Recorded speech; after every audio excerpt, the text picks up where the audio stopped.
हे काय, तुम्ही अजून आवरलं नाही? अहो मावशी म्हणाल्या त्यांनी तुमचा फेवरेट शर्टही काढून ठेवलाय. निकिताने दिलेला शर्ट आहे तो.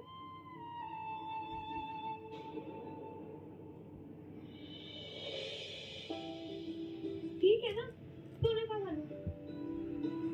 दुसरा शर्ट घाला. तुम्हाला कुठलाही शर्ट छानच दिसेल.